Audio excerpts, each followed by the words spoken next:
윤석열 씨가 19일 내란 우두머리 혐의로 1심에서 무기징역을 선고받았습니다. 이는 2024년 12월 3일 불법 비상계엄을 일으킨 지 443일 만에 내려진 법적 판단입니다. 사건은 2024년 12월 3일로 올라가야 합니다. 오후 10시 23분 윤 씨는 한밤중에 기습적인 대국민 담화를 통해 대한민국에 비상계엄을 선포했습니다. 그가 계엄을 선포한 이유는 반국 가세력 척결이었습니다. 국회는 즉각 비상계엄을 해제하기 위해 의원들을 소집했습니다. 그 시각 이미 국회는 출입 통제가 시작된 상태였습니다. 이튿날 새벽 1시 1분 재석 190명 만장일치로 비상계엄 해제 요구안을 가결했습니다.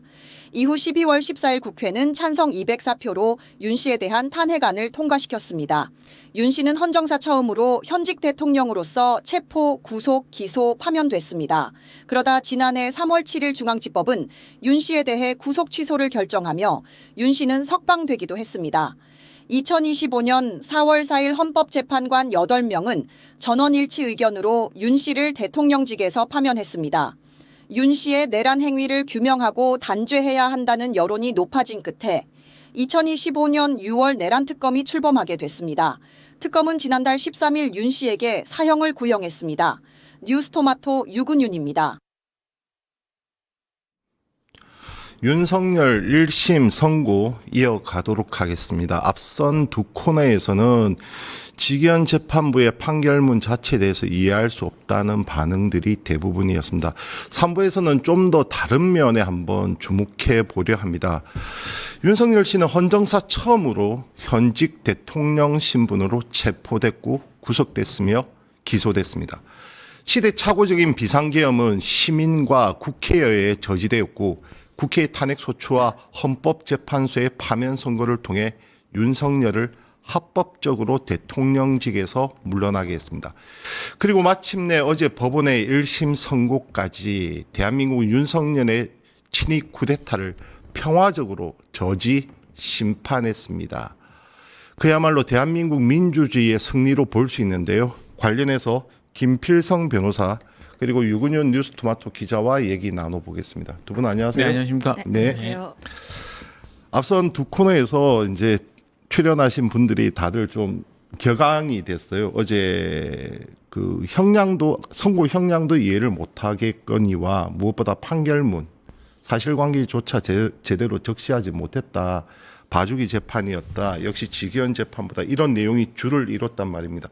동의하십니까? 네, 기본적으로는 동의합니다. 가장 문제점은 무엇이라고 봤습니까? 그 내란이라는 행위를 좁게 해석한 거죠. 네. 좁게 해석한 거고요. 사실 뭐 얘기하려면 많은데 지금 그런 얘기는 안 나오는 것 같아요. 이게 지금 그 내란 관련해서 리딩 케이스가 있어요. 네네. 예, 가장 대표적 케이스가 5.18 판례고요. 그리고 이제 최근에 그 아시겠지만 통화진보당 사건이 있었는데 네네. 그런 판례에서 설치한 법리들과도 사실은 배치되는 부분들이 많습니다. 네네. 그러니까 지금 이제까지 이제 주로 얘기되는 것들이 약간 정치적인 입장에서 이게 얼마나 심각한 사건인데 이런 식으로 판단하고 이런 식으로 판결하는 게 맞냐라는 측면에서 주로 얘기가 되는데요. 네네. 사실 법리적으로도 문제가 많아요. 그래서 뭐 어쨌든 저는 변호사니까 변호사 입장에서 이 판결이 2심에 가서 네네. 좀 바로 잡히지 않으면 이게 정말 판례라는 기준에서도 정말 잘못된 네. 선례를 남길 수 있겠다라는 좀 걱정이 듭니다. 유 기자 어제 법정에 들어갔습니까? 네, 저는 어제 재판장 앞에서 이제 대기를 했었습니다. 어제 법정 밖의 분위기 어땠습니까? 어제 이제 서초동이 굉장히 전운이 감돌았거든요. 아무래도 이제 사람들이 보수 진영 같은 경우는 법원 앞에서, 이제 민주 진영 같은 경우는 중앙지검 옆에 이제 도로에서 이제 모여 계시는데, 이제 다들 선고가 시작되거나 이럴 때마다 이제 다들 엄청 환호성과 아니면 좀 비통함, 절망 이런 것들을 많이 좀 표출하셨었고요. 이제 재판정 내에서도 이제 신청해서 들어가신 방청객들 분들 중에서 이제 윤어게인 지지자들 분들이 있었는데, 이제 대통령님 힘내세요 혹은 선고 끝나고 나서 이제 고함을 지르거나 이제 법정 내에서 잠시 소란이 있었어서 이제 저지당하거나 그러긴 했었습니다. 어제 인원은 어느 정도 모였습니까? 보수 진영 같은 경우 집회 신고된 건 약 2천여 명인데요. 실제로 제가 나가서 봤을 때는 한 1,500여 명 정도 됐던 것 같아요. 그래도 이제 많긴 많았습니다. 양쪽 진영의 물리적 충돌은 없었습니까? 없었습니다. 왜냐하면 물론 도로에서 마주쳤을 때 소란 정도는 있겠지만 이제 애초에 법원을 기준으로 앞은 보수 진영이고 그 옆에 건물에 있는 중앙지검 완전 옆 도로가 이제 민주 진영이었기 때문에 실질적으로 부딪히는 장소가 겹쳐 있진 않았습니다. 변호사님, 저희가 좀 더 주목하고 싶은 부분은 바로 이 대목입니다. 어떤 대목이냐면 이제 지금 지기현 재판부의 판결문에 대해서는 상당한 아쉬움을 많이 드러냈지만 이게 비상계엄부터 지금 어제 선고까지 이르기까지 이게 아무래도 군 통수권자가 비상계엄을 선포했지 않습니까? 네. 그러면 친익 쿠데타인데 지금 1994년부터 지난해까지 친익 쿠데타 전 세계에서 발생한 걸 거의 전수조사를 해보면 한 80%가 성공을 한단 말이죠. 왜냐하면 군을 동원할 수 있기 때문에. 그런데 이것이 시민에 의해서 국회에서 또 여러 가지 과정을 거쳐서 뭐 물론 지난한 과정이기는 했지만 그것이 끝내 평화적으로 무혈로 우리 합법적 시스템으로 저지되고 심판되었다는 것에 좀 더 어의를 찾으면 어떨까 하는 관점에서 한번 말씀드려봅니다. 지금 말씀하신 게 사실 매우 중요합니다. 이게 민주주의라는 거는요. 그 민주주의에 참여하는 주체들끼리 서로 정해진 룰을 지키는 게 가장 중요합니다. 상대방에 대한 신뢰가 일단 전제가 돼야 되고 그 전제 위에서 룰을 지켜가면서 돌아가는 그런 것들이 중요한데 이번 내란이 갖고 있는 사실 가장 근본적인 문제는 그런 룰을 깼다는 거예요. 네네. 대통령이 하면 안 되는 짓을 했고 최고 통수권자, 군 통수권자가 그거를 사실 다른 민주주의 시스템을 망가뜨리지 않으면서 우리 민주주의 시스템이 그런 충격을 어디까지 버텨낼 수 있는지를 보여준 케이스라고 볼 수 있거든요. 그러니까 우리가 지금 윤석열은 그 헌정을 문란하는 헌정을 깨트리는 그런 짓을 했지만 우리는 그 헌정이라는 범위 내에서 받아낸 거잖아요. 네네. 그런 측면에서 우리가 처음 이제 내란 계엄을 법에 의해서 계엄을 막아낸 것부터 시작을 해서 국민들이 직접 일어서서 이거를 정말 뛰었고요. 그리고 시위를 했고 평화적 시위를 했고 그리고 사법 절차에 의해서 1심 판결까지 난 것 자체는 사실 우리 민주주의가 어디까지 성숙해 있고 어디까지 충격을 받아낼 수 있는지를 보여준 상징적인 모습이라고 볼 수 있습니다. 긍정적 측면에서 그렇게 말씀드릴 수가 있는데 여기서 가장 중요한 역할을 해야 될 것이 사법부란 말이에요. 네네. 근데 그 사법부가 그리고 사법부의 역할에서 지금 이제 가장 중요한 역할을 맡았던 게 지기현 재판부인데 지기현 재판부가 그러면 지금 이 중차대한 민주주의를 지켜내는 저런 중요한 위치에서 자기 역할을 제대로 해냈는가 거기에 대해서는 사실은 의문이 있는 거죠. 지금 이제 어쨌든 법에서 정한 형량 내에서 범위가 나왔잖아요. 이거 무기징역도 어쨌든 할 수 있는 범위 내니까. 근데 느낌이 어땠냐면 이거를 법도 무시하고 더 낮게 주고 싶은데 본인은 이 지금 분위기가 어쨌든 이렇게 국민들이 다 쳐다보고 그리고 민주주의 시스템 이런 것들이 작동을 하면서 자기가 그렇게 할 수 없으니까 어쩔 수 없이 줄 수 있는 최저형을 주면서 판결문은 하고 싶은 말을 상당히 많이 섞어서 한 것 같은 그런 느낌이에요. 결국 우리나라 민주주의의 성숙성이나 아니면 그런 탄력 회복성 이런 것들을 보여준 시스템에서 지기현이 마지막으로 좀 망쳐놓은 게 아닌가 이렇게 평가할 수 있을 것 같아요. 저는 사실.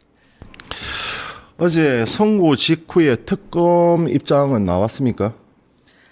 특검 입장이 나왔는데 이제 대다수의 어쨌든 혐의가 무기징역이 나왔기 때문에 선고가 됐기 때문에 거기에 대해서는 받아들이지만 이제 아까 말씀 주셨듯이 일부 본인들이 주장했던 거에 대해서 받아들여지지 않은 부분들이 있단 말이에요. 뭐 가령 뭐 노상원 수첩 같은 경우도 그랬고 그런 것들에 있어서 이제 다시 하겠다. 강변하겠다 이런 입장을 냈었습니다. 어제 윤석열 씨 이외에도 총 8명이 선고가 이루어지지 않았습니까? 내란 중요임무 종사 혐의로. 예. 김용현 전 국방부 장관 같은 경우는 30년, 그 노상원 씨가 18년인가 그랬죠. 네. 거기에 대한 입장은 나왔습니까? 특검에? 거기에 대해서 각각의 입장이라기보다는 전체적으로. 이제 전체적으로 전반적으로 그리고 아무래도 윤석열 씨가 아무래도 초점이었다 보니까 거기에 대해서 좀 더 집중해서 나왔던 것 같습니다. 윤석열 변호인 쪽에서는 입장이 나왔습니까? 윤석열 변호인 쪽에서도 입장이 바로 윤곽근 변호사가 이제 모두 모여가지고 입장을 냈는데요. 좀 그 부분이 약간 좀 가해자와 피해자가 자칫 뒤바뀐 듯한 되게 억울하다는 주장을 많이 냈어요. 이제 어떻게 얘기를 하냐면 이제 우리 사법부 역시 선동된 여론과 정적을 숙청하려는 정치 권력의 무릎을 꿇고 말았다. 이렇게 표현을 했거든요. 또 궤변도 있었는데 대통령이 국회 표결을 방해하라는 지시를 하지 않았음이 객관적으로 밝혀졌다. 위기에 처한 대한민국을 바로 세우기 위한 대통령의 결단이었음에도 이를 무시했다라고 오히려 좀 역으로 좀 주장하는 모습을 보이기도 했습니다. 어떻게 보십니까? 변호인단으로서 물론 저렇게 해야 되는 게 어찌 보면 당연한 것 같기는 하지만 네. 끝까지 반성과 사죄와 특히 국민에 대해서는 사죄를 해야 마땅하지 않습니까? 그게 맞죠. 그게 정상인데 사실 지금 뭐 보셨겠지만 법리쟁을 떠나서요. 그 변호인단이 변호하는 걸 보면 정상적이지 않았어요. 그러니까 물론 이제 형사 사건에서 대부분의 변호인들이 실제로 유죄인 사람들을 합니다. 왜냐하면 대부분 유죄이기 때문에 네. 변호를 하거든요. 근데 이제 그 변호하면서 이 사람 유죄라는 걸 알아요.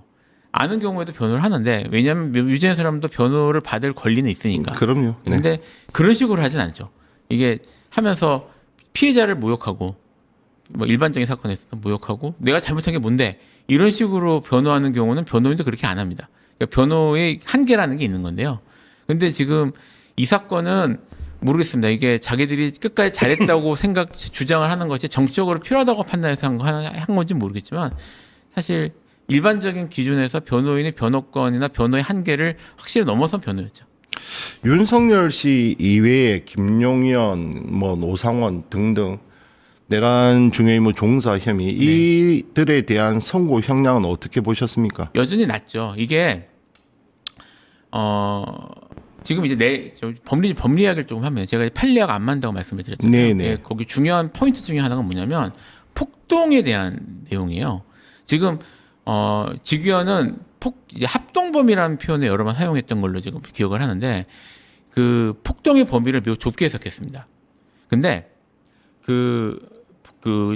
원래 판례에서의 폭동은 어떻게 되냐면 내란죄에서는 한 지방의 평온을 해치는 폭행 또는 협박 행위예요. 그러니까 매우 넓습니다. 그래서 그 5.18 판례에서는 폭동의 시작을 뭘로 보냐면요. 전국 단위의 그 비상계엄 확대를 폭동으로 봐요. 네네네. 그러니까 훨씬 넓습니다. 네. 그 기준에서 보면은 노상원이나 이런 자들이 했던 행위들도 폭동으로 볼 여지가 있는 거예요. 그러니까 롯데리아에 앉아서 햄버거 먹은 것도 폭동이야? 라고 주장할 수 있지만 이게 지금 연결되는 행위잖아요. 그러니까 폭동에 포섭될 수 있는 행위로 볼 수도 있는데 이런 것들은 전부 내란의 폭동 행위가 상관이 없다.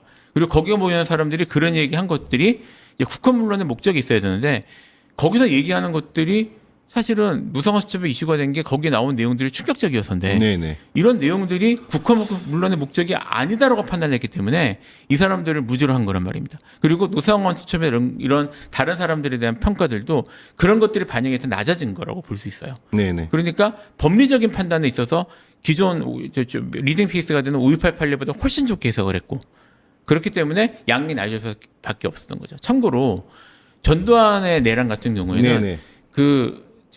폭동의 범위를 전국의, 그러니까 비상계엄의 전국 확대로부터 5.18의 정도가 아니에요. 네네. 비상계엄이 전국적 비상계엄이 해제될 때까지를 봤습니다.